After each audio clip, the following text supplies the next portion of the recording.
Y nuestro camino, el camino de mi esposa y mío, que ojalá la próxima vez pueda traer a Jesse y a mis 3 hijos, ha sido un camino muy interesante. ¿Cuántos saben que el camino que Dios escoge para uno no siempre es el que uno quisiera o el que uno cree? ¿Verdad? Uno se pone a hacer muchos planes, pero Dios tiene una capacidad de cambiar las cosas. Yo di una enseñanza hace muchos años, yo creo que pronto ustedes estarían por allá. Yo di una enseñanza que se llamaba Dios tuerce camino para enderezar corazones. No me olvidaré de ese Dios. Dios tuerce camino para enderezar corazones. Y a veces Dios le pega una curva a uno en el camino de la vida, ¿verdad? En los momentos más inesperados que uno no sabe por qué. Y Dios siempre pretende hacer algo en nuestro corazón. Yo percibo que algo está pasando en esta iglesia. Aquí está pasando algo en el mundo espiritual que va a afectar el mundo natural también. Estuve reunido con su pastor hace poco, me contó un poquitito de cositas que han pasado y él me pidió que estuviera aquí con ustedes. Les voy a dar 3 enseñanzas cortitas. Yo enseño muy corto, me he acostumbrado. Yo no enseño, cada enseñanza más de 2 horas y media no demoran. Yo enseño cortito, ¿verdad? Y la idea es que yo creo que Dios va a hacer algo especial en el corazón de ustedes en este día. ¿Okay? Así que les traigo saludos de mi esposa. Pastoreo una iglesia que se llama Iglesia Miami. Fue una iglesia, yo recibí una iglesia en el año 90, bueno, llevaba ya años pastoreando como pastor de alabanza y de jóvenes en esa iglesia. Luego heredé esa iglesia en el año 99, tenía unos 550 personas y en 3 años creció a 5,000 personas. En 3 años. Después el ministerio vivió una situación muy difícil con el que era mi autoridad antes, mi pastor, y la iglesia vivió, esa era como la iglesia madre, por decirlo así, era un ministerio de 35 iglesias. Y la iglesia vivió una situación muy difícil y llegamos a tener otra vez como 1,500 personas y después la iglesia empezó a crecer otra vez. En el año 2011, cuando la iglesia tenía ya como unas 2,500 personas, una iglesia muy bella, el Señor me dijo que la tenía que entregar. Y entregamos la iglesia a un discípulo nuestro, le firmamos legalmente $7 millones en edificio, nos fuimos sin salario, sin nada, lo dejamos todo y nos fuimos con nuestros 3 hijos de 5 años y medio, 2 años y 6 meses de regreso a Barranquilla, Colombia. Y estuvimos 3 años y 4 meses en Barranquilla, Colombia. Yo no tenía ni idea por qué Dios me había llevado para allá. Yo estaba, eso ya estaba difícil, pero además de eso nos tocó quedarnos en la casa de mi suegra, lo cual complica un poco la cosa. Y yo ahí sí me di cuenta que iba a ser un largo desierto. ¿Okay? Entonces, y además de eso, sentado en la cama de mi suegra, empecé a llorarle al Señor y le dije, ¿por qué me había traído acá? ¿Por qué me has traído acá? Y el Señor me dijo, te traes a recuperar tu herencia. Y por 3 años y 4 meses, además de nosotros en ese tiempo mi esposo y yo pastoreábamos a pastores de 18 iglesias en diferentes países. Yo viajaba pastoreando a los pastores, pero en Barranquilla me dediqué por 3 años y 4 meses a servirle a mi papá. Y entonces, luego Dios nos trae el regreso del 2014 y a final del 2015 nos lleva a comenzar una iglesia nueva. Le pusimos otra vez Iglesia Miami porque la anterior se desprendió, le cambiaron el nombre, entonces comenzamos de cero. Y ahí estamos ahora, acabamos de cumplir 2 años y Dios está haciendo algo muy lindo. Les estoy contando esta historia no solo para que me conozcan, sino porque es parte de lo que les voy a hablar hoy. Es importante que entiendan.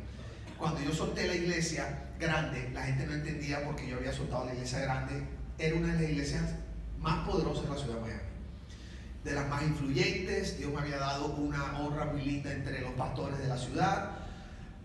Cuando hacían eventos grandes, pues usualmente de las 2 o 3 autoridades que estaban presentes me pedían que estuviera. Era un pastor más clásico que lo que ven ahora. Siempre fui modernito, pero más clásico, hasta que entendí que las corbatas eran satánicas. No, mentira. Pero es casi. Las corbatas se llaman el purgatorio. Y entonces Dios empezó a hacer un cambio y la gente no entendía por qué me había ido de regreso a Barranquilla, por qué había soltado todo, porque no habíamos quedado sin salario, y la gente empezó a especular, porque es muy raro que una persona que tiene todo eso decida soltarlo todo por obediencia. Entonces, por ahí corrieron rumores, no mucho, pero la gente decía, tiene que haber pasado algo, él tuvo que haber caído, lo que sea. Y la gente no entendía, yo mismo no entendía. Yo no sabía por qué Dios me había pedido eso. Hasta que regresamos y empezamos a hacer lo que estamos haciendo ahora. Nosotros nos tocó comenzar de cero. De cero les voy a decir, yo vivía en una casa de 5 cuartos, 5 baños, tenía un Mercedes en la puerta, unos carros espectaculares, vivía en un lugar espectacular, y nosotros, por obedecer a Dios, llegó el momento que yo me acuerdo que yo me sentaba en McDonald's, lo que teníamos eran $3, y yo le compraba una cheeseburger a cada uno de mis hijos de 99 centavos, buscaba en el carro las moneditas que quedaban por ahí para pagar los taxes, para pagar los $3 con 20 y algo centavos, con un vaso de agua, y mi esposa y yo los mirábamos comer. O teníamos que entrar a la despensa de mi casa, abrir la despensa para ver qué inventaba uno, para ver si arroz se come con galleta. Ahora, cuando tú haces eso para ti es muy difícil, pero cuando te toca hacer eso para tus hijos, eso es otra cosa. Sobre todo cuando tus hijos han nacido, han tenido todo, y escuchar a tu hijo decirte, papi, servir a Dios no vale la pena. Entonces la gente no entendía. Ellos decían, es imposible que él se haya metido en semejante dificultad por obedecer a Dios. Claro, ahora estamos viviendo, como dice uno de mis hijos pastores, que es como un hijo mío, Pastor Iván Delgado en Barranquilla, me dice, pastor, yo te conocí en bajadita, pero te voy a disfrutar en subidita. Y estamos en la subidita y Dios está haciendo cosas tremendas, pero fue un desierto impresionante de 10 años que usted no se puede imaginar, para poder estar haciendo lo que estamos haciendo hoy y poder tener influencia en otras iglesias como esta. Para mí es un honor llegar a esta iglesia en este momento, porque yo he estado donde ustedes están. Entonces espero que mi historia y lo que les voy a enseñar hoy prepare su corazón para lo que Dios quiere hacer. Yo no creo que es que Dios quiera hacer exactamente como usted lo que hizo conmigo desde el punto de vista de la forma, pero en el fondo estoy seguro. Entonces alista tu corazón, ¿está bien? Entonces eso es. Bueno, ¿qué les puedo contar? En este momento nuestra iglesia el primer año creció como... Yo comencé en un lugar, me metí por fe en un lugar ahí que me tocaba pagar $7,500 mensuales sin nada, ni salario, nada, ni gente. Y el primer año crecimos como a 115, 120 personas.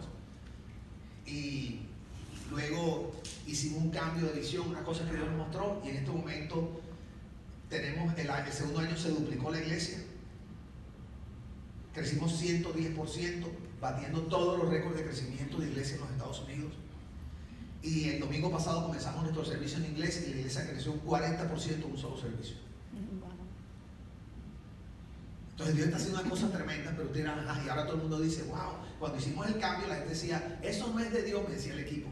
O sea, eso no es de Dios en la manera bíblica de decir, eso es del diablo. Elegantemente.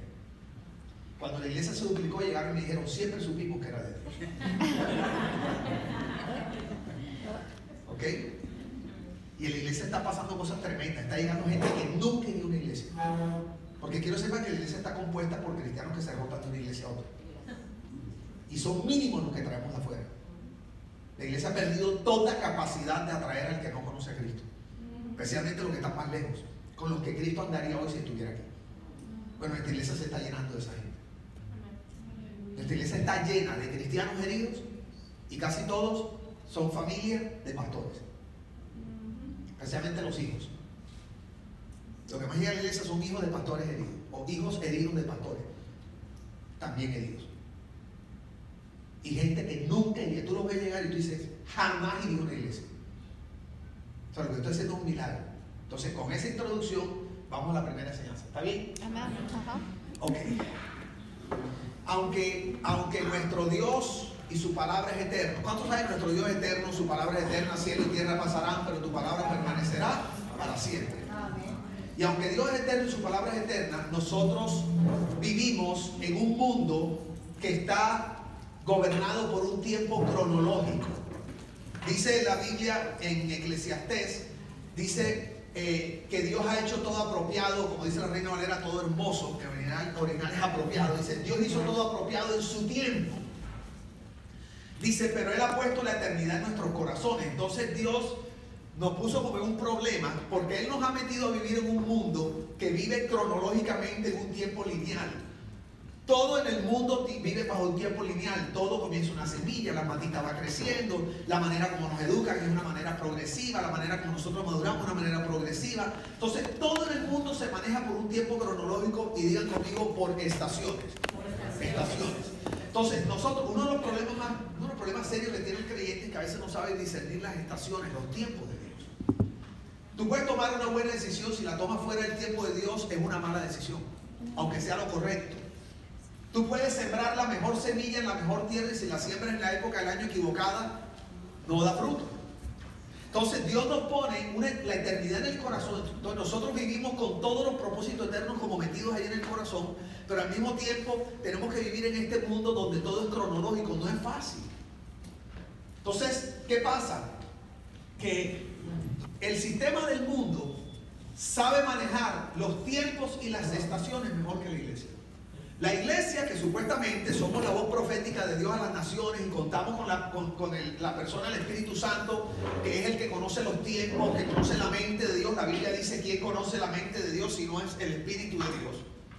Entonces la iglesia que cuenta con el Espíritu de Dios para enseñarnos cómo son los tiempos, no discierne los tiempos. El mundo conoce los tiempos mejor que la iglesia.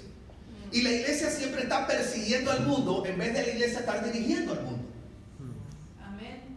Entonces tenemos profetas que se paran, y yo creo en el manto profético, yo creo en los 5 ministerios. Lo que yo no creo es el abuso de los ministerios. Y tenemos profetas que se levantan a principio de año a dar una palabra, y perdónenme que les diga, pero a veces yo lo escucho y digo, Dios mío, pero este hombre, se lo voy a decir en un barraquiero, está meando fuera del tiempo. Yo digo, ¿qué le pasa a este señor? ¿Pero por qué dice eso? Usted dice una palabra y este es el año, y siempre es una cosa espectacular. Acabamos de vivir en el mundo entero los años más duros, incluyendo la iglesia, mientras ellos decían que estábamos viviendo los años más espectaculares. Mentira. Eso es falso. Porque en Dios también se viven desiertos. En Dios también hay sequedad, en Dios también hay tiempos de prueba. Yo no creo que la vida del cristiano es una vida de prueba. Yo no creo que la vida es una vida de quebrantamiento, pero creo que la prueba y el quebrantamiento es parte de la vida cristiana. Y nos madura y nos capacita y nos equipa para poder disfrutar la vida abundante que Dios tiene para sus hijos. Tú no puedes administrar los recursos y las bendiciones de Dios si tú no maduras en carácter. Y uno no madura por seminario. Uno madura por quebrantamiento en la vida aplicando la palabra de Dios. Entonces la vida funciona por estaciones, y la iglesia no ha entendido, y estamos persiguiendo al mundo. Y el sistema del mundo ha sabido manejar esta realidad espiritual mejor que la iglesia. La iglesia siempre ha estado en desventaja, siempre está atrasada. Estamos atrasados en idioma. Perdonen que le diga, algunos van a parecer que esto no es importante. Hoy he aprendido que sí es importante. En moda, en idioma, en tecnología. Todo lo que tiene que ver con las comunicaciones, la manera de tratar con la gente, de identificarse con la gente, la iglesia siempre está atrasada en ritmo, siempre está atrasada en ropa, siempre está atrasada en todo, en todo.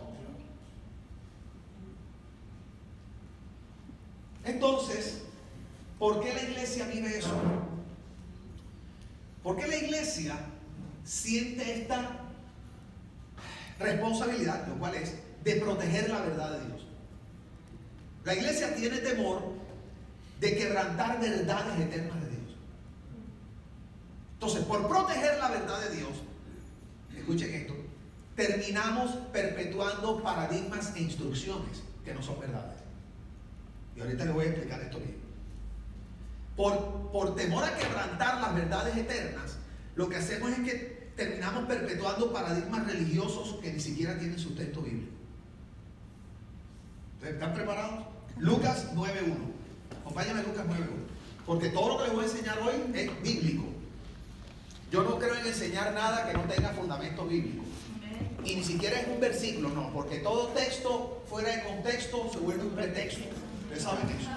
Y sus factores son bien bíblicos. Lucas 9.1. Esta es la primera vez que Jesús va a enviar a los discípulos a ministrar, que los va a enviar solos. De hecho, se va a arriesgar el maestro. Voy a leer, por cierto, últimamente he estado leyendo una versión de la Biblia que se llama la Nueva Traducción Viviente. Usualmente para mis estudios uso la Biblia de las Américas, pero estoy leyendo esta porque no sé si a ustedes les pasa que cuando tú llevas ya años leyendo la Biblia, te suena tan igual, que llega un momento que uno entra en un piloto automático y como que ya no, a veces no capta lo que Dios te quiere decir. Uno cree que ya sabe. Entonces a veces es bueno cambiar un poquito para obligarte a pensar diferente. ¿Ok? Mira cómo dice, voy a leer, creo que es una traducción viviente, no se dice. Cierto día, Jesús reunió a sus 12 discípulos y les dio poder y autoridad para expulsar a todos los demonios y sanar enfermedades. Diga conmigo, les dio poder. Dice, luego los envió para que anunciaran a todos acerca del reino de Dios y sanaran a los enfermos. Les dio las siguientes instrucciones. ¿Qué les dio? Instrucciones. ¿No escucho? ¿Qué les dio? Instrucciones. Ok, entonces primero los reunió y les dio poder, luego los envió y cuando iban yendo les dio muy bien, instrucciones. Estas fueron las instrucciones. No lleven nada para el viaje, ni bastón, ni bolso de viaje, ni comida, ni dinero, ni siquiera una muda de ropa. No podían llevar espada. O sea, no podían llevar nada para cubrirse. No podían llevar nada para comprar comida. No podían llevar nada para defenderse. Mejor dicho, los mandó sin nada. Esas fueron las instrucciones. Y los discípulos fueron. Pregunta, ¿cómo le fue a los discípulos en su mini viaje misionero? Súper bien. Jesús les pregunta, ¿cómo le fue? Muy bien. Los demonios se sujetaron, la gente se liberó, la gente era sanada, etcétera, etcétera. Le fue súper bien. Como diría mi hijo, el barraquero, bacán. O en Chile dicen bacán, ¿verdad? Pero luego pasan unos meses y quiero que vayan conmigo a Lucas 22:35. ¿Y cómo sabes tú que pasa un tiempo prudencial? Porque es que a veces nosotros leemos, son 13 capítulos de la Biblia y tú piensas que 13 capítulos un par de semanas.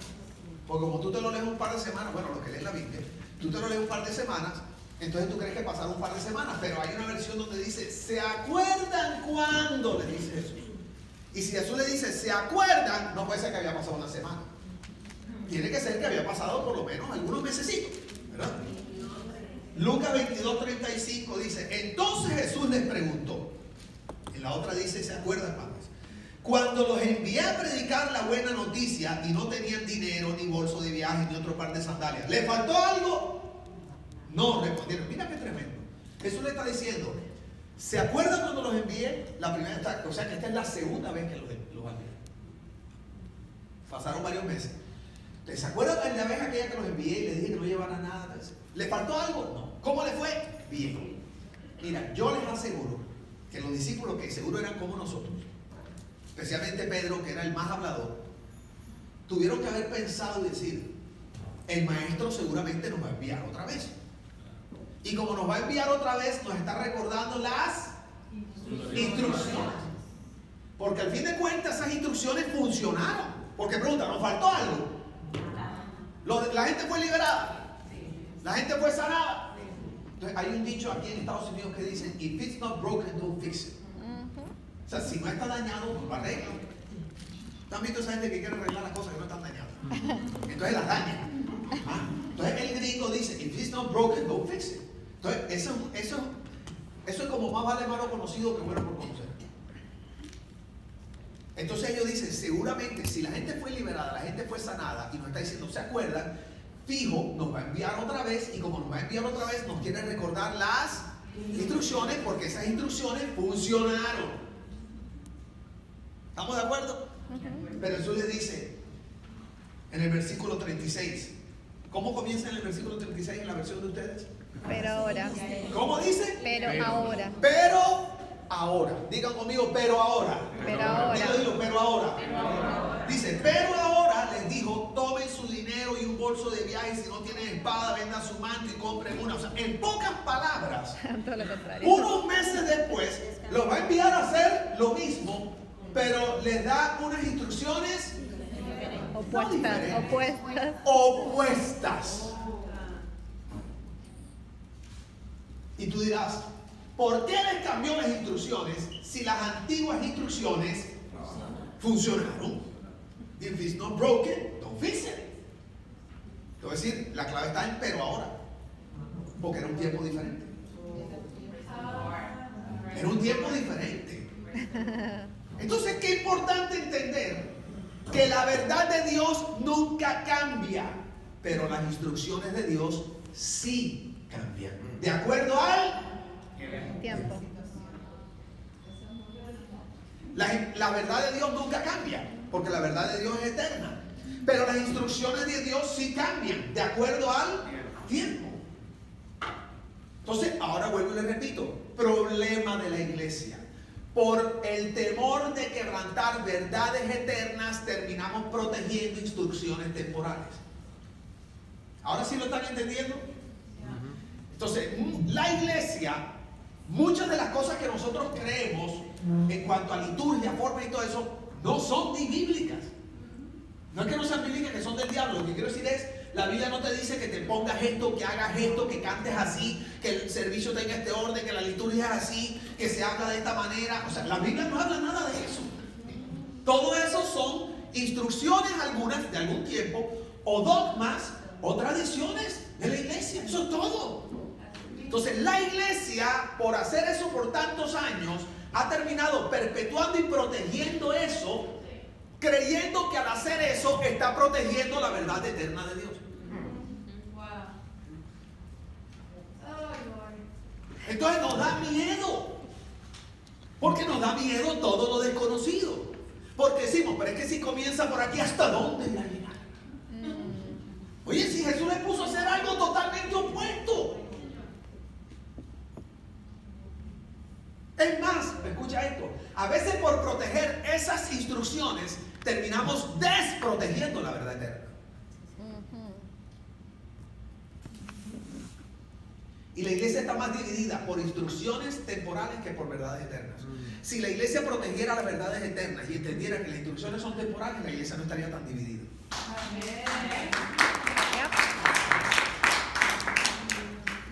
¿Qué nos divide? Que la danza del diablo, que la batería satánica, que no sé qué cosa, que la corbata, que la falda, que la cosa. ¿Qué es eso? ¿Sí entienden lo que les quiero decir?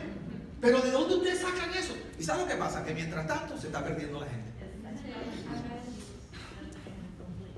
¿Por qué?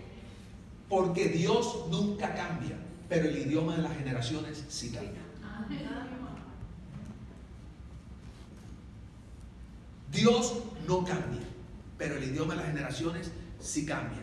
Y la iglesia de hoy no tiene ni idea de cómo hablar el idioma de esta generación.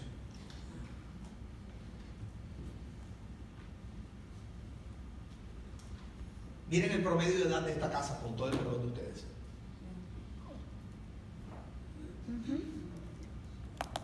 Pregunta, ¿cuál creen ustedes que es el promedio de edad de esta iglesia? Quiero que miren alrededor.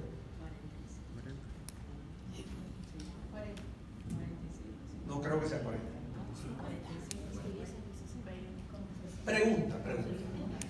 50. Pregunta, ¿les puedo hablar hoy con franqueza? ¿Están listos para ser sacudidos en este día? Ok, perdónenme que se lo diga. Yo no quiero, con esto no te estoy ofendiendo porque no te estoy diciendo que eres un viejito. Pero esta es una iglesia madura, envejecida. ¿Entienden lo que les estoy diciendo con eso? O sea, lo que les quiero decir es que, escúchenme, que difícilmente un joven entraría y diría, yo me quiero quedar aquí. Y una iglesia que no tiene jóvenes es una iglesia que está en camino a la. ¿Estamos claros? ¿Para eso me invitaste, pastor? Sí, claro. Dele nomás. Yo pedí permiso antes por si acaso. Lo recibí. ¿Estamos claros? Ah, ok. Ojalá que esto no sea debut y despedida. ¿Ok? Este asunto de no entender los tiempos de Dios ha producido una brecha entre la iglesia y lo que nosotros llamamos el mundo. Hay una brecha terrible. La brecha siempre ha existido. Siempre ha habido una pequeña brecha entre la iglesia y el mundo, pero es que ahora no es una brecha, ahora es un abismo. Nunca la iglesia había estado tan lejos de su campo misionero, que le llamamos campo misionero. Pero nosotros tenemos esta mentalidad de que campo misionero, como nosotros en la iglesia, y vamos al campo misionero. La iglesia no fue, Jesús no le dijo, por favor, vivan en un lugar y de vez en cuando visiten el campo misionero. La iglesia existe en el campo misionero. Tú no puedes separar a la iglesia del campo misionero aunque nos escondamos en 4 paredes. Porque la iglesia no es una institución, no es una organización, es un organismo vivo compuesto por gente. La iglesia somos nosotros. Entonces, pero a nivel espiritual, de conexión emocional, de identificarnos, jamás había habido un abismo tan grande como el que hay ahora en este tiempo. ¿Por qué? Deja que le explique, le doy un trasfondo rapidito.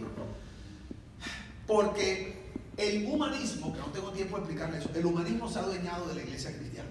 Yo predico que el humanismo en la iglesia es la religión de Satanás. El humanismo fue lo que la serpiente le dijo a Eva cuando le dijo: si comen de ese árbol ustedes serán como Dios. Y cuando Adán y Eva comieron, en breve, Adán y Eva se volvieron como su propio Dios. Porque Génesis 3:26 Dios dice: he aquí el hombre ha llegado a ser como uno de nosotros. Entonces el humanismo es cuando el hombre es el centro de su propia existencia y vive para sí mismo. Esa es la religión de Satanás, porque fue lo que la serpiente le propuso a Eva. No es el satanismo, no es la nueva era, no, la religión de Satanás se llama humanismo.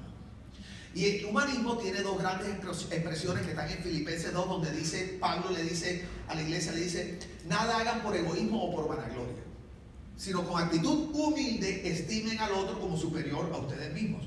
El egoísmo y la vanagloria son las 2 grandes expresiones del humanismo. Entonces, egoísmo es vivir para satisfacer el yo. Yo vivo para mí, pensando en mí. Yo soy el centro de mis propósitos. Y vanagloria es vivir para exaltar el yo, que es casi lo mismo. Uno es para satisfacer, el otro es para exaltar. Pues les tengo una noticia: la iglesia está llena de humanismo. Porque la iglesia existe para satisfacer a la gente. Si no predican lo que me gusta, no diezmo o me voy. Porque creemos que es un restaurante. El restaurante yo pago para comer lo que quiero. Pues la iglesia yo doy para que me digan lo que yo quiero. O vivimos para autoexaltación, porque la iglesia está llena de líderes que se autoexaltan. Entonces el humanismo ha cundido la iglesia, está permeada la iglesia de humanismo. Entonces, ¿qué sucede? Antes, hace 3 o 4 generaciones, que no había el humanismo que ha sido propagado por el socialismo y el comunismo. Quiero que sepan que el comunismo y el socialismo es el sistema de gobierno que ha propagado el ateísmo y el humanismo. Quiero que lo sepan, diabólico totalmente. No estoy diciendo que es diabólica la justicia, yo creo en la equidad y la justicia, pero es que el comunismo y el socialismo no es justicia. Se esconde tras justicia, pero es una cosa diabólica. ¿Ok? Entonces, porque ese no es el reino de Dios. Entonces el humanismo desde Europa, con el comunismo que entró por Canadá y vino por Argentina y Chile y Uruguay, ha hecho como un sándwich y ha empezado a llegar a Perú, Ecuador, todo eso con el socialismo. Ahora Colombia, Estados Unidos. Por eso Bernie Sanders, casi, mejor dicho, los jóvenes amaban a Bernie Sanders. Y viene bajando México. Y por primera vez esta área del mundo se está llenando de ese pensamiento humanista. El pensamiento humanista cambió la manera de pensar de la gente, porque antes la gente, todo el mundo decía que eres malo o bueno. Se llama el pensamiento de la antítesis, la tesis y la antítesis. Aún los no cristianos sabían que robar era malo. No robar es bueno, por lo tanto robar es malo. Eso es la tesis y la antítesis. Los filósofos y los humanistas trajeron un nuevo sistema de pensamiento y dirán: wow, este hombre, no, es que todo esto es necesario para que entiendan por qué es tan importante lo que vamos a hablar. Trajeron algo que se llama la síntesis. La síntesis no es un pensamiento lineal de bueno y malo, es un pensamiento circular donde yo mezclo la verdad objetiva con mi criterio propio y mi verdad, y lo mezclo y yo derivo de ahí lo que yo creo que es la verdad. Y viene el relativismo. Bueno, eso es bueno o malo, es relativo. A mí me gusta el bueno mientras no le haga daño a los demás. Entonces antes la iglesia le podía hablar a un no cristiano, pero como el sistema de pensamiento que gobernaba en el mundo era la tesis y la antítesis, la iglesia, el no cristiano le entendía a la iglesia por la manera de pensar. La iglesia decía: robar es pecado, y la gente decía: lógico, robar es pecado. ¿Entienden cómo es el asunto? Estamos bajo el mismo plano de pensamiento. Ahora la iglesia dice, la iglesia que está supuesta a pensar en tesis y antítesis, porque Dios es blanco o negro. Robar es pecado, el homosexualismo tal cosa. ¿Por qué? Si el amor no, y empieza a darte la vuelta. Y mi hermano, y yo tengo un amigo que tal, y empieza a darte la vuelta. Entonces, la iglesia no solo no se sabe comunicar, no solo ha perdido total contacto y conexión con el mundo, sino que hay dos sistemas de pensamiento y tienes que entender algo, se está perdiendo la gente. Y nosotros seguimos pensando si me puedo poner un jean roto. Si te molesta, haz de cuenta que es de tanto orar. ¿Ya? Te tranquilizo. Yo oro tanto que se me pelaron las rodillas, para que lo puedas absorber. Sí, porque hay gente que tú no lo entiendes. ¿Estamos claros? Entonces, este abismo ha provocado tres cosas. La primera, estamos perdiendo a la nueva generación. No dije está perdida porque yo por fe creo que vamos a recuperar esa generación. Pero quiero que sepan que el éxodo, ustedes no crean que son la única iglesia madura. Todas las iglesias están así, la gran mayoría. Hay ahora mismo un polo, una polarización en el cuerpo de Cristo. O hay iglesias todas maduras, o hay unas nuevas iglesias de jóvenes que están saliendo, que parecen grupos de jóvenes en esteroides. Porque son puro joven, puro joven, puro joven. Pero nosotros, y a veces vienen, no todas, pero algunas vienen con un espíritu como de rebeldía, porque se están rebelando contra la generación paterna que los abandonó. Porque no tienen espacio en nuestra iglesia. Y ellos saben que ellos portan algo de Dios y se han tenido que ir a un lugar donde en libertad puedan expresar lo que Dios les ha dado. Y los padres los hemos abandonado. Entonces ahora tienen esta iglesia con mucha pasión, muy lindo, pero a veces un poquito falto de sabiduría, un poquito falto de prudencia, un poquito falto de equilibrio, porque la Biblia dice que la combinación son las canas de los ancianos y la energía de los jóvenes. Pero si los ancianos no hemos sabido abrazar a esta generación y queremos obligarlos a que piensen como nosotros cuando ese no es el plan de Dios, no les echemos la culpa a ellos, la culpa es nuestra.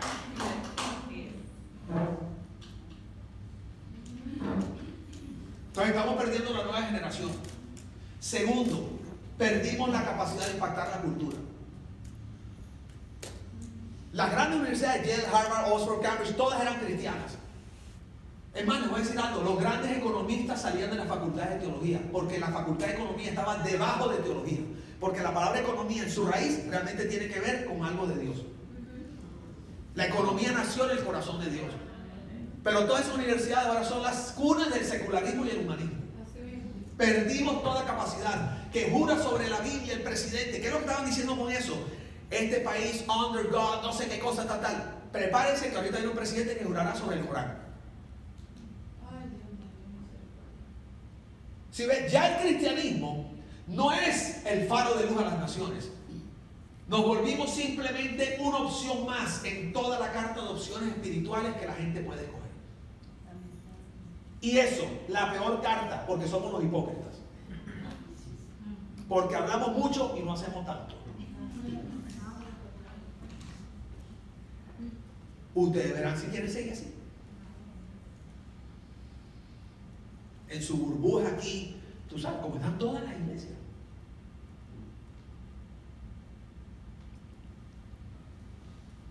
Yo vine bien romántico hoy.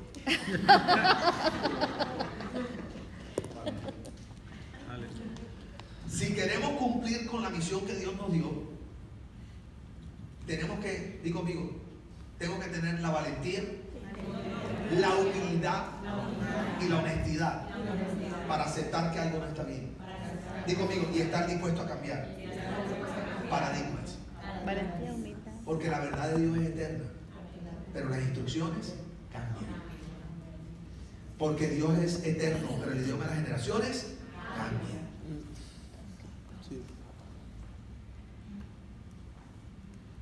Hay que ser valiente, humilde y honesto. Entonces, tenemos que comenzar por pedirle a Dios que nos muestre la diferencia entre verdad e instrucción. Bueno, en la Biblia está. Entonces, pregunta, ¿entendida la introducción de la enseñanza? Amén. Entonces, para poder tener esa valentía, esa humildad, esa honestidad, para poder comenzar medio a ver qué es lo que Dios quiere que hagamos, tenemos que primero tener algo que yo llamo la perspectiva de Dios. Diga conmigo, la perspectiva de Dios. Entonces, la primera enseñanza se llama la perspectiva de Dios. O sea, tenemos que aprender a ver como Dios ve. Diga conmigo, enséñame, Señor, a ver como tú ves. ¿Cuántos quieren ver como Dios ve? Te voy a explicar por qué es importante aprender a ver como Dios ve. Porque solo cuando tú ves como Dios ve, tú valoras lo que Dios valora, proteges lo que Dios protege y luchas por lo que Dios lucha. Te lo voy a volver a decir. Solo cuando tú ves como Dios ve, cuando tú ves con su perspectiva, es que adquieres la capacidad de valorar lo que Él valora, proteger lo que Él protege y luchar por lo que Él lucha.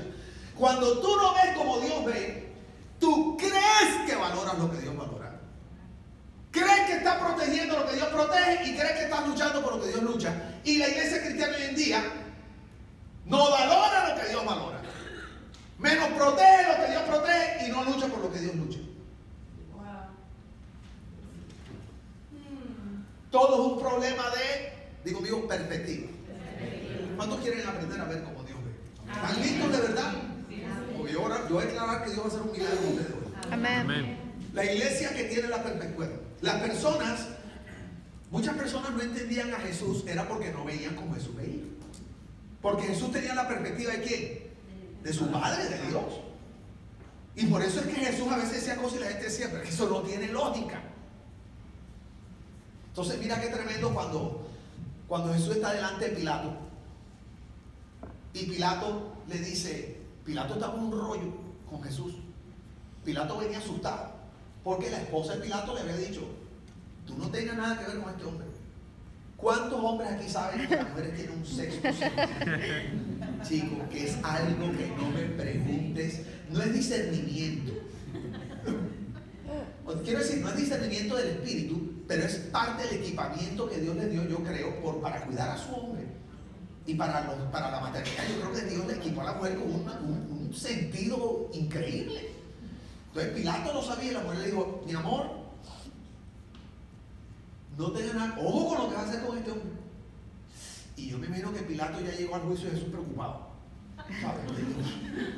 Tremenda carga que me ha puesto aquí mi mujer. Entonces él llega donde Jesús y luego entonces se encuentra con la segunda cosa más difícil. Que Pilato dice, yo no he hallado nada contra este hombre. Pilato dice, o sea, yo no tengo nada de que acusarlo, y aquí martillándole atrás en la cabeza, no tengas nada que ver con ese hombre. Y entonces al frente, tercer problema, la gente que lo escogía a él para gobernarlos, o lo podían bajar de él, diciendo, crucifícalo, crucifícalo. Entonces está este hombre, que el pueblo que lo mantiene en su puesto político, que le da poder y dinero, está pidiendo que crucifique a un hombre que él sabe que es inocente, más la advertencia de la mujer. Es que no está fácil. Entonces Pilato es muy inteligente porque él dice, ok, ¿cómo hago yo para quitarme la responsabilidad? Porque si yo mando a este a juicio por complacer a la gente y este hombre verdaderamente es inocente, algo malo me va a pasar. Mi esposa ya me lo dijo. Y este hombre es inocente. Pero si yo no lo crucifico, esta gente me baja de aquí y pierdo mi posición política. ¿Sí te das cuenta que todos los políticos son iguales de siempre? Entonces Pilato, muy inteligente, le dice, ya sé lo que va a hacer, le voy a chutar, decimos nosotros, la responsabilidad a Jesús. Él verá qué hace. Y le dice, bueno, tú ni que eres el hijo de Dios, bueno, defiéndete, haz algo. Pilato dijo, si este tipo de verdad es quien dice que es, él va a hacer algo. Porque es imposible que él se deje matar injustamente. No puede ser que él es Dios, que tiene el poder de Dios y se va a dejar matar injustamente, porque desde la perspectiva del hombre nadie se deja juzgar y crucificar injustamente. Y él dijo, pero si no es Dios, pero está diciendo que es Dios y no se salva a sí mismo, es una prueba de que no puede ser Dios y es una herejía, y ahí lo puedo juzgar. No sé si entienden lo que está pasando aquí. Quiero que entiendan que para Pilato, como veía con la perspectiva del hombre, no la de Dios, Pilato comenzó con un paradigma totalmente errado, creyendo que Jesús veía como él y creyendo que Jesús se iba a salvar a sí mismo, porque no hay nada que un ser humano proteja más que su propia vida. Porque, oye, No hay nada más valioso para el ser humano que su propia vida. Por lo menos así lo vemos los hombres. Pero Jesús tiene una perspectiva diferente. Jesús le dice, mi reino no es de este mundo. Dice, si mi reino fuera de este mundo, yo daría una orden y esto se acaba. Mis ángeles vienen, mis servidores, esto se acaba enseguida. ¿Qué es lo que está diciendo Jesús? Mira, Pilato, yo no veo como tú ves. Yo no le doy importancia a lo que tú le das importancia. Y aunque tú crees que para mí mi vida es lo más importante, te tengo una noticia. Yo no vine a este mundo ni a proteger esto, ni a proteger esto que pertenece a este mundo. Si yo viniera aquí con tu perspectiva a proteger lo que tú crees que es lo que se debe proteger, que en este caso es mi vida natural, yo le diría a mis ángeles y esto se acaba. Pero como mi reino no es de este mundo, como yo vine por un propósito superior,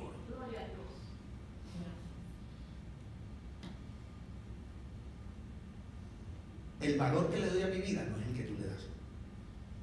Ante mi propósito, mi vida carece de valor.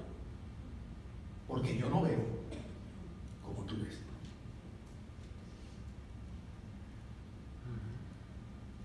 Por eso Dios dice que sus pensamientos son más altos, están por encima, mis caminos más altos. Y la iglesia tiene que aprender a ver como Dios ve. Amén. Para que aprenda a valorar lo que Dios valora, proteger lo que Dios protege y luchar por lo que Dios lucha.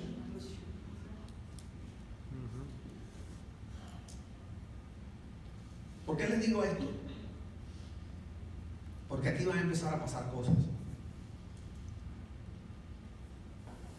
Y tú puedes ser o un catalizador o un ancla, dependiendo con qué perspectiva tú veas.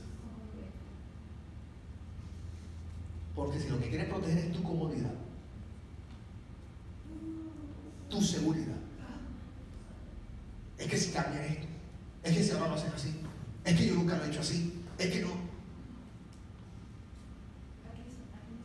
Me estoy haciendo entender. Si no ves como Dios ve, difícilmente podrás colaborar en lo que Dios quiere hacer. Tienen una cara, en Barranquilla dicen, como pescado en hielera. ¿Sabes cómo esto así? Un solo ojo, porque el otro ojo queda para el hielo, ¿sabes? Así está todo así.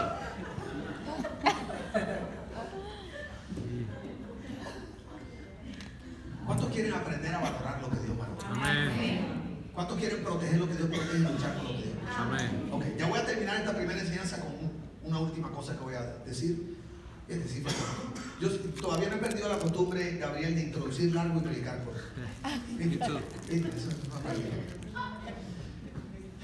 Cuando tienes la perspectiva de Dios, escucha esto, estás dispuesto a renunciar a lo que sea, cambiar lo que sea e ir hasta donde sea, con tal de complacer el corazón de Dios y que sus propósitos se cumplan. Te lo voy a volver a decir. Cuando tienes la perspectiva de Dios, estás dispuesto a renunciar a lo que sea, cambiar lo que sea e ir hasta donde sea, con tal de complacer el corazón de Dios y que sus propósitos se cumplan, aunque otros no lo entiendan. Amén. Amén. Aleluya. Gloria a Dios. Eso fue lo que me pasó. El otro día me fui a la asociación de pastores así. Claro, la camisa era por acá. Los jeans rotos, chaqueta rota, a propósito. Y cuando yo entré, llevaba 2 años que no había. Y cuando yo entré, primero no me reconocían, tenía la barba más larga, el pelo recién pintado. Y cuando yo entro, la gente me pasa por al lado, hola, bienvenido. Imagínate, yo he predicado no sé ni cuántas veces en la asociación, a veces en algunos años yo era el que con el año me invitaban a predicar la primera enseñanza del año, y yo entro, bienvenido. Y cuando de pronto se me... Pero te tienes la cara de espanto porque eres espanto.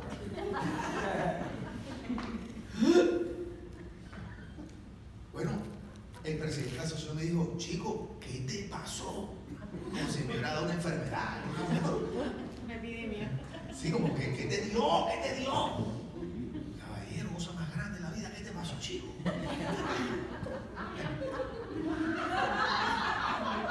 Gran cobana.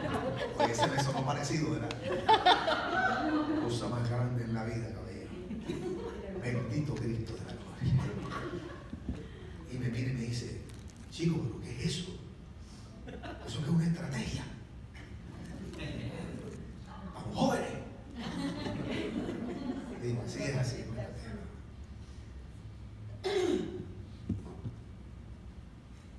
Eso fue lo que le pasó a Jesús en la cruz. Padre, perdónanos. Ellos no saben lo que hacen. Él está diciendo es, ellos no pueden ver lo que yo veo. Entonces, ¿están listos para el último pedazo de esta enseñanza? Este es el palo. ¿Okay? Esto es como la corrida de toro, que el toro cree que está jugando con él al principio. ¡Ay, ya! ¿Okay? No salgo aquí con oreja y rabo. Bendito. Juan 12:20. Acompáñame a Juan 12:20. Todo esto es del libro que estoy escribiendo ahora, Pastor Gabriel. Oh, wow. La primera sección se llama la perspectiva. Perspectivas. ¿Ya tienes Juan 12:20? Dice así. Algunos griegos que habían ido a Jerusalén para celebrar la Pascua le hicieron una visita a Felipe, que era de Betsaida de Galilea. Le dijeron, Señor, queremos conocer a Jesús. Entonces, había unos griegos que querían conocer a Jesús. Está claro eso, ¿no? Y llegaron allá. Felipe se lo comentó a Andrés y juntos fueron a preguntarle a Jesús. Jesús respondió. Entonces, miren para cómo. Esta es la escena. Están en el momento antesito de la última Pascua. Están en Jerusalén. Y de pronto unos griegos se acercan a donde está Jesús con sus discípulos con deseo de conocerlo. Entonces le dicen a Felipe, Felipe va donde Andrés, creo que dice ahí, Andrés, y le dice, entonces ellos van de Jesús y le dicen que hay una gente que lo está buscando. Entonces pregunta, si alguien llega a tu oficina, a tu casa o alguien aquí a la iglesia y dicen, Pastor Gabriel, te buscan, ¿cuáles son las posibles respuestas que un ser humano común y corriente pudiera dar ante una frase como esa? ¿Quién me busca? Muy bien. ¿Qué más? Que espere. ¿Para qué? Si eres barranquillero, dile que no estoy. Básicamente. Dile que yo dije. Dile que yo dije que no estoy. Sí. Mi mamá que manda a decir que no está. Jesús dio una de esas respuestas tan normales, pues, maestro, te busca. Y él se voltea y da una respuesta súper común. De cierto os digo que si el grano de trigo no cae en tierra y muere, queda solo, pero si cae en tierra, muere y produce mucho fruto.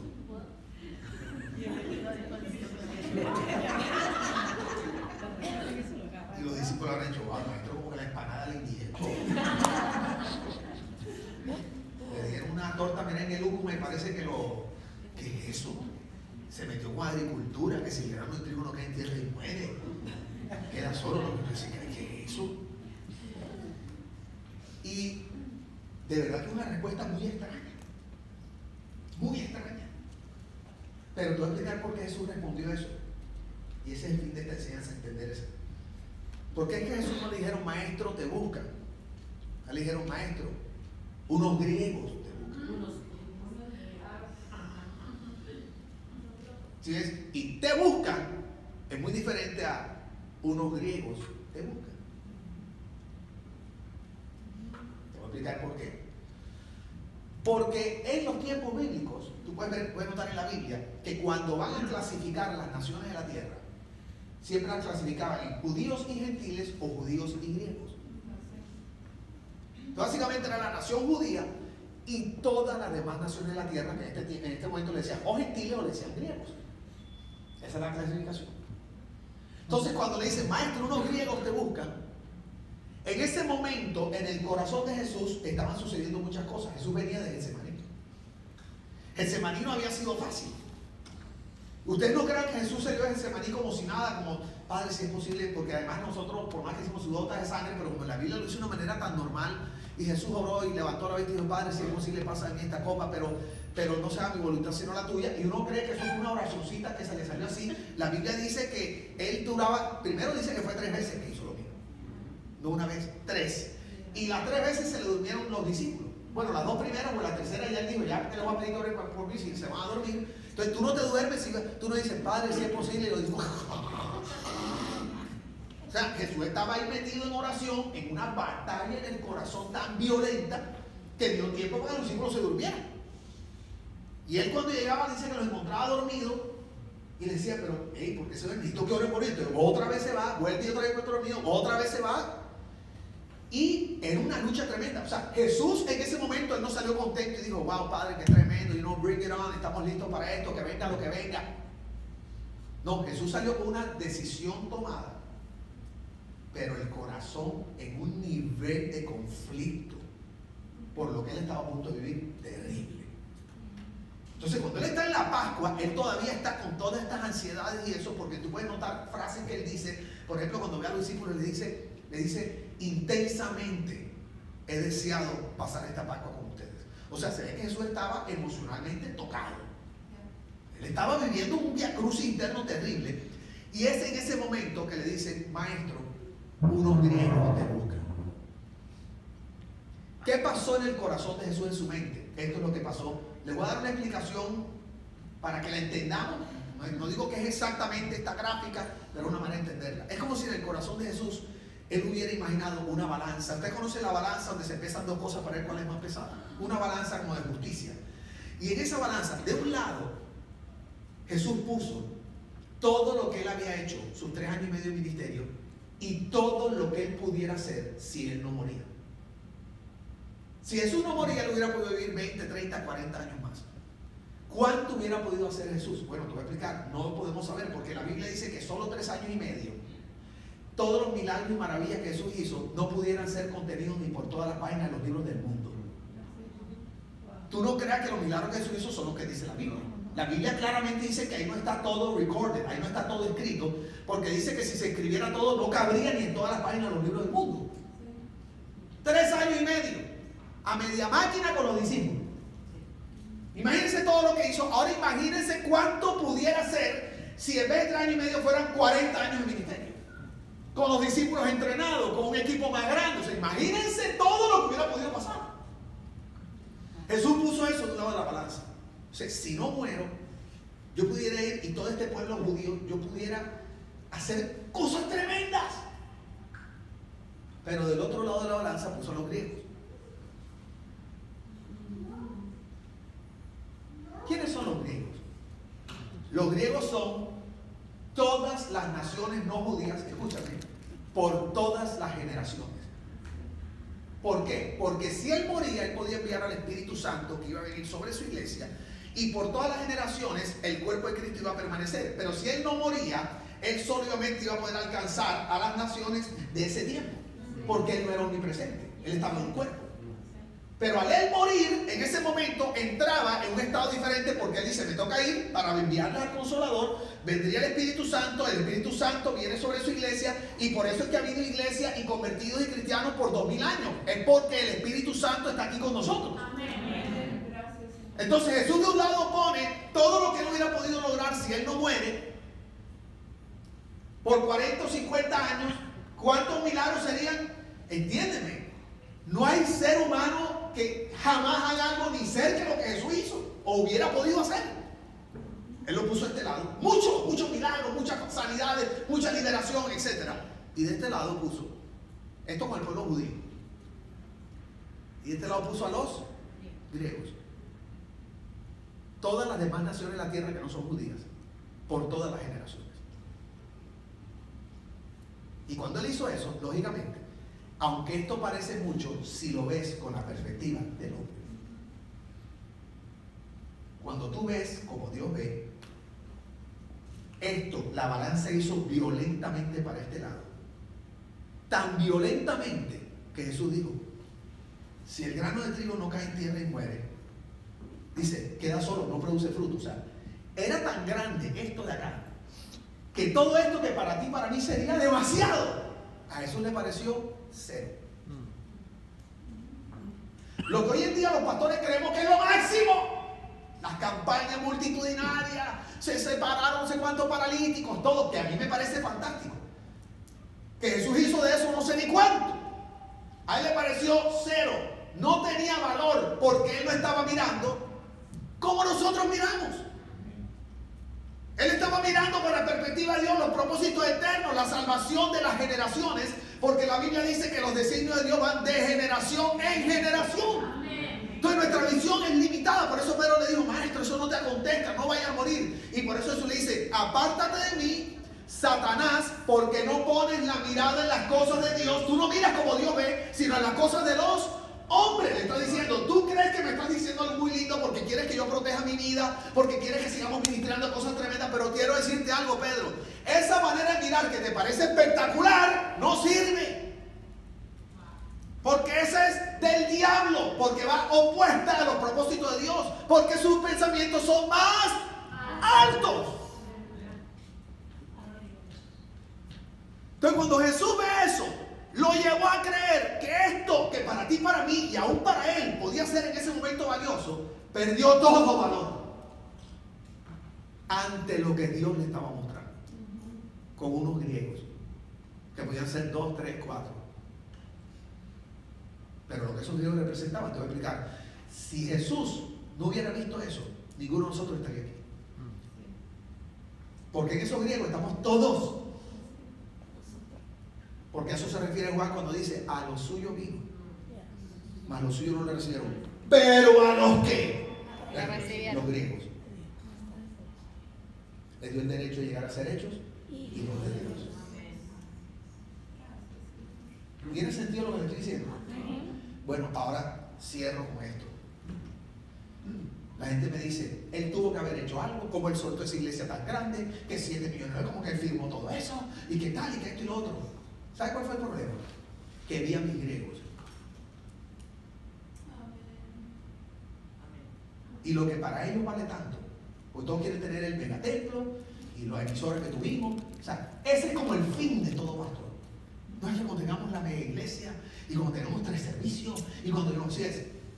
Ellos saben: ya yo tuve eso. Ahora, ¿cuál es el problema? Que vi a los griegos.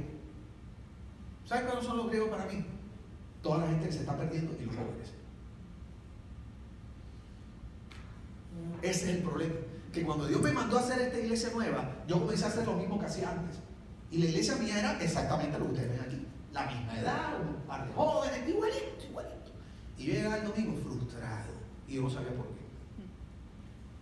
Y la iglesia creciendo, 120 personas. Y wow, batimos récord para crecer tu iglesia en un primer año súper bien. Y yo llegaba el domingo, hay una parte mía que estaba feliz porque veía las salvaciones, la iglesia creciendo, y una parte mía que no entendía la profunda frustración. Hasta que Dios me dio una palabra una vez que visité una iglesia muy moderna, y cuando salí me senté, yo le conté a su pastor, me senté en el carro llorando. El Señor me dijo: yo te he traído aquí para enseñarte 2 cosas. Dijo: primero, que tu palabra aún es relevante para la nueva generación. Dijo: y segundo, te voy a enseñar porque estás frustrado, porque tu iglesia nació muriendo. Dijo: yo no te he llamado a edificar una iglesia para la generación que está muriendo, sino para la que está naciendo. Tu iglesia nació muriendo. Y ahí decidí hacer el cambio. Yo estaba tan seguro que Dios me había hablado que desperté a mi esposa a medianoche para contarle: tienes que entender que hay que tener instintos suicidas para despertar a mi esposa. Quiero que a ti te quede claro eso. Mi esposa se despierta ahora con un espíritu de Tyson que se apodera de ella. O sea, tienes que entender que vas directo a la muerte. Pero yo no pude aguantar lo que Dios me había mostrado en ese momento. Le hablamos al equipo, ahí comenzaron: eso no es de Dios, eso no es de Dios, y no iba a pasar, y el caché, que la cosa, y los zapaticos, y la vaina. El domingo le anuncié a la iglesia, como estoy hablando con ustedes hoy aquí, y le dije: ustedes no se pueden ir. No se pueden ir. Le voy a dar 2 razones por las que no se pueden ir. Díganos, pastor. Dije: porque una iglesia saludable es la combinación de las ganas de los ancianos con la energía de los jóvenes. Dije: necesitamos la sabiduría de la gente mayor con la pasión de los jóvenes. Ay, qué bueno. La segunda, y después necesito la plata de ustedes. ¿Por qué? Dije: porque los jóvenes no dan. Le dije: y si ustedes quieren que sus hijos se salven y estén en un lugar saludable y que amen, yo necesito la plata de ustedes para casar a sus hijos. De frente, pastor. Esa es la realidad. Vamos a ver que los jóvenes no dan. ¿Saben cómo dan los jóvenes? Dan el servicio, se meten en la cámara, se meten en esto. necesario para una iglesia saludable. Porque eso le da vida. Cuando llego a una iglesia empieza a ver jóvenes llegar, hasta los más viejitos nos sentimos, ay, entonces empiezan a ver la chaquetita, el rotico, tú sabes, claro, pues dices, oh, como que tú respiras ya, como te pones como, ay, qué más, no, pisame, no, ay, very good, así. Te empieza a salir el idioma en la calle, empieza a ver hip hop, empieza a caminar con madre.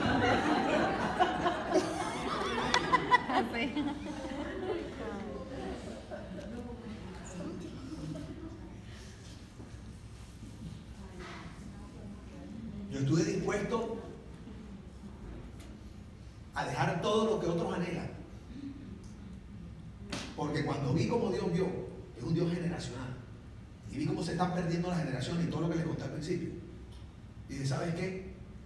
Para poder colaborar en esto, estoy dispuesto a dejar esto. Fue duro.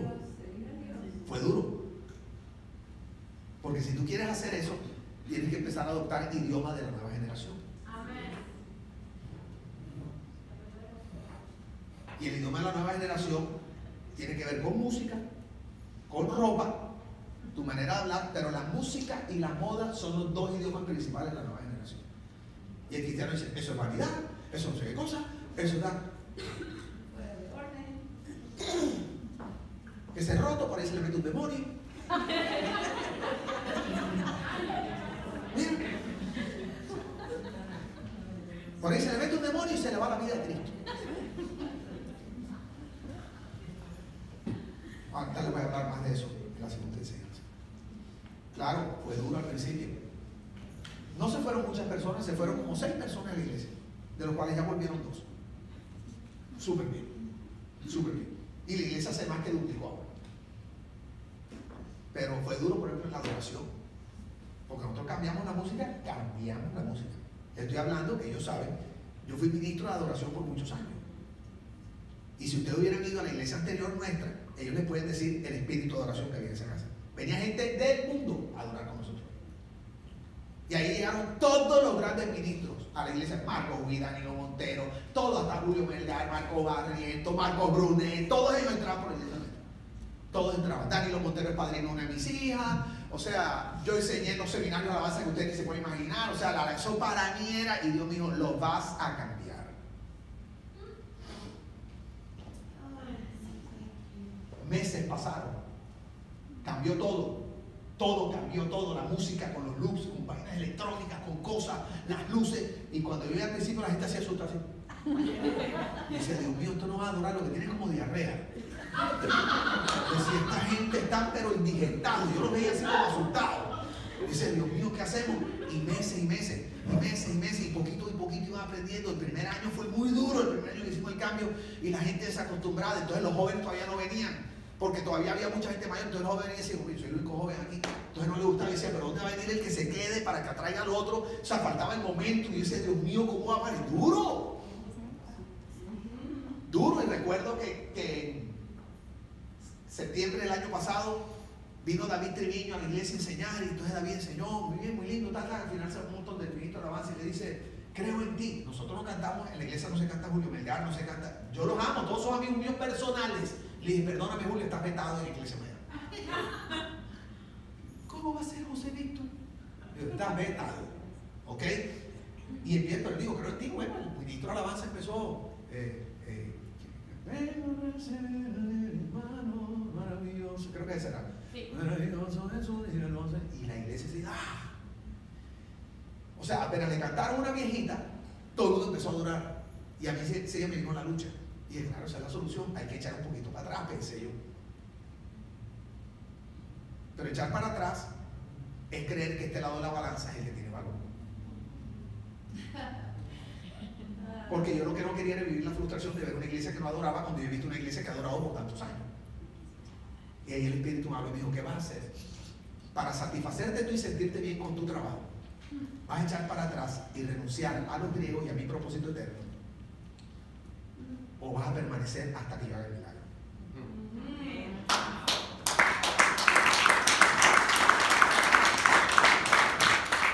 Dios, la perspectiva otra vez. Si ves, la perspectiva mía se fue la del hombre otra vez, para sentirme bien conmigo mismo. porque estaba cansado de ver que eso no progresaba. Y para mí la adoración y la presencia y la gloria es algo tan importante. Y me mantuve. Hicimos una conferencia nuestra en septiembre-octubre y ahí cambió todo. Ahí enseñé lo que les estoy enseñando a ustedes. Y a partir de ahí es algo que yo llego y yo me echo a llorar. Y mi esposa, agotada de todo lo que habíamos vivido, mi esposa no quería ni ir a la iglesia. Cuando yo me iba de viaje, ella me dijo, siga para la playa. Qué carnal. Y Dios empezó a hacer un milagro. Y ahora en este momento, ustedes tienen que verlo. Nosotros tenemos más pasión ahora por servir a Dios que la primera vez que comenzamos a servir a Dios. Mi esposa me dijo, no cambiaría esto ni por el edificio de 7 millones. Me dijo, jamás. Me dijo, no quiero volver atrás.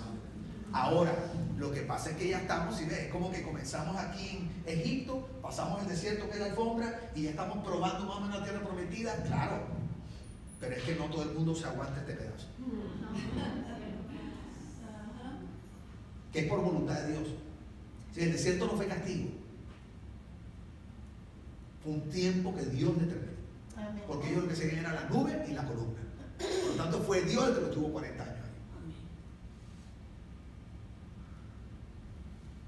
Así que si ustedes quieren ver verdaderamente los propósitos de Dios cumplidos, tienen que aprender a ver como Dios ve.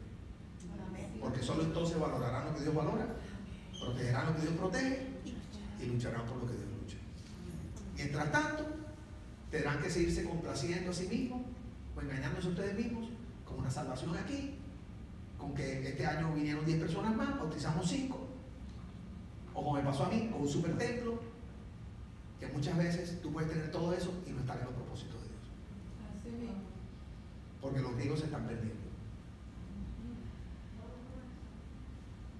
Los griegos se están perdiendo.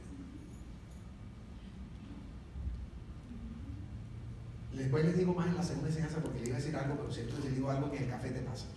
¿Ok? Así que, ¿cuánto tenemos de descanso? ¿10 minuticos, pastor?